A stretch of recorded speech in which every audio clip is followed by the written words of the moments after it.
Սիրելիներս, այսօր 17 հունիսի ես ուզում եմ ձեզ ասել, նրանք ովքեր որ կլսեն այս ծայրագրությունը, խնդրում եմ իմ ալիքում թերթեք այստեղ եւ կգտնեք Հայաստանի հայ եկեղեցու, մեր քրիստոնեության, մեր կրոնի հետ կապված տարբեր երազներ ու տեսիլքներ, թերթեք ալիքը, որովհետեւ դեռ կես տարի առաջվանից սկսած այդ տեսիլքներն ու հայտնությունները ունեցել եմ եւ տեղադրել եմ իմ ալիքում, պատմելով թե ինչ է պատրաստում սատանան իր ծառաների, իր զավակների ձեռքով, այսինքն մեր թշնամի երկիրները, որոնք սատանայի զավակներն են եւ նրա ծառաներն են, այդ պետությունները ավելի ճիշտ, եւ ծառայում են սատանային, որը որ ուզում է հայ եկեղեցին, մեր կրոնը ուղակի մեր միջից արմատախիլ անել, ոչնչացնել մեր եկեղեցին, եւ դա արվում է ոչ միայն մեր երկու թշնամի երկրների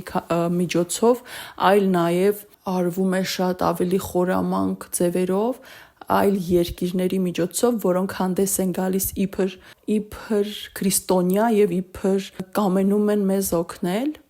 ուզում եմ որ ուղակի թերթեք նայեք եւ լսեք, որովհետեւ այդ ամենը իրականանալու է, բայց կարող է չիրականանալ միայն մի պայմանով, եթե մենք դարձի գանք,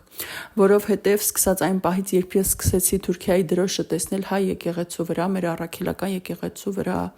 եւ դրանից հետո ինձ տրվեցին երազներ ու տեսիլքներ, թե ինչպես էր սատանան իր ծառաների միջոցով ներխուժում Հայաստան, որպեսզի քանդի հայ եկեղեցին, դրանից հետո ես ունեցա նաև տեսիլքներ, հայտնություններ, որտեղ Հիսուս Քրիստոսը Հայաստանում էր, հայ հողի վրա էր, հայ առաքելական եկեղեցում էր եւ նա ինձ ասում էր, որ դու ասա հայ ժողովրդին, որ ես ձեր հետ եմ, ես ձեր կողքին եմ, ես ձեզ կփրկեմ, միայն թե թեքվեք դեպի ինձ, դարձեք դեպի ինձ։ Ինչ է դա նշանակում, որ եթե մենք ապաշխարենք եւ խոնարհվենք մեր Աստծուն եւ ընդունենք նրան այնպես ինչպես որ պետք է ընդունենք, ոչ թե միայն խոսքերով, խոնարհվենք մեր Տիրոջը, ընդունենք մեր սուրբ երրորդությունը եւ դարձի գանք ու ապաշխարենք, մենք կփրկվենք, իսկ այդ փրկությունը վերաբերում է թե ֆիզիկական փրկության եւ թե հոգեվոր։ Դա վերաբերում է մեր հոգեվոր փրկությանը, դա վերաբերում է մեր եկեղեցուն, որը որ սատանան ուզում է վերացնել։ Սակայն ուզում եմ նաեւ ասել, որ սատանան ունի շատ մեծ ծրագիր ոչնչացնել հայ ժողովրդին եւ մեզ մատաղանել, ուղակի մեզ զոհաբերել մեր հողի վրա, թափելով մեր արյունը եւ դա չի վերաբերում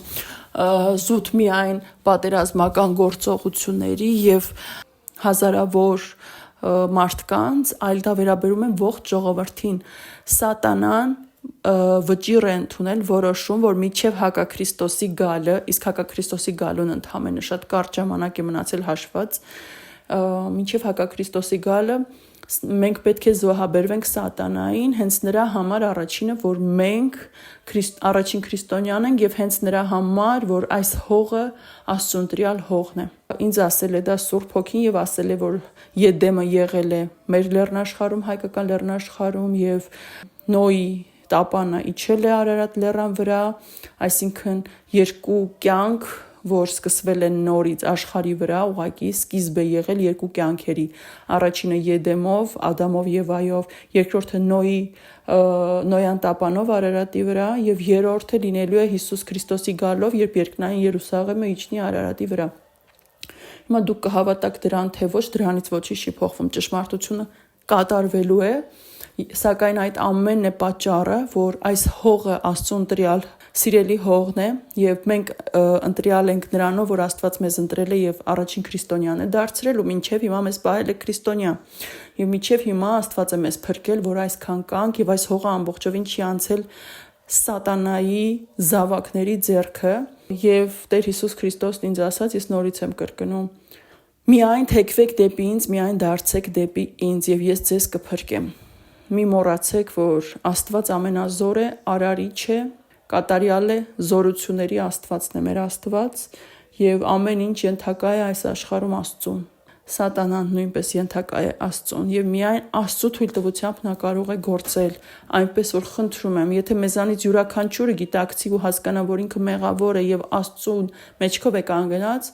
ու թեքվի դառնա դեպի Աստված, դա կլինի մեզանից յուրաքանչյուրի հոգու եւ մարմնի փրկություն, դա կլինի մեր երկրի, մեր հողի, մեր եկեղեցու փրկություն, իսկ հակառակ դեպքում տեղի է ունենալու ամենադաժանը, ամենավատ թարագույնը, մի ողջ ժողովրդի արյուն լցվելու է այս հողի վրա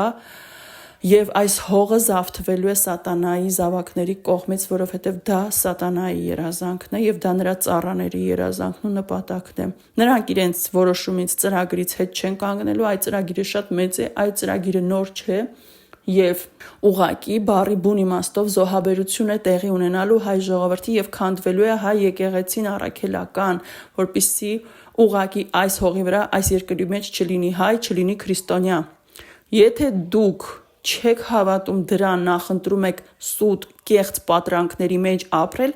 ապրեք, որովհետև եթե մենք դարձի չգանք, միևնույն է այդ ամբողջ դաժանությունը տեսնելու ենք եւ զգալու ենք մեր վրա, բացի այդ շատ շուտով հակաքրիստոսը գալու է իշխանության։ Եվ նրանք, ովքեր որ չեն մաքրվի, չեն դառնա Հիսուս Քրիստոսինը, չեն փրկվի։ Հիսուս Քրիստոսը գալու է իր ընտրյալների հետևից եւ դա հորինվածք չէ, դա գրված է Աստվածաշնչում եւ դա տրված է իմ նման Հիսուսի զավակներից շատ շատերին աշխարհում եւ հենց հիմա մարգարեության Սուրբ Հոգու պարգևը, շնորհը, հոգին իջնում է զավակների վրա եւ մենք տեսնում ենք երազներ ու տեսիլքներ, որ հաշված շատ կարճ օրեր ժամանակ է մնացել, որ Հիսուս Քրիստոսը գա իր ընտրյալների հետևից եւ նա գալու է ու տանելու է մեզ, իսկ նրանք ովքեր չընդունեցին Հիսուսին, մնացին անհավատ կամ թերահավատ, մնացին կռապաշտ, մնալու եք երկրի վրա եւ անցնելու եք նեռի իշխանության միջով ու դրանից հետո գնալու եք դժոխք, որովհետև Հիսուս Քրիստոսը գալու է երկիր եւ դատելու է եւ բոլոր նրանց, ովքեր որ կընդունեն նեռի դրոշմը, նետելու է կրակի լիճը, այսինքն դժոխքը եւ մենք բոլոր Հիսուսինները, ովքեր Հիսուսիններն են, տեսնելու են այդ ամենը, այդ դատերը տեսնելու են։ Քանի դեռ ժամանակ ունես, ապաշխարիր, վաղը ուշ է լինելու։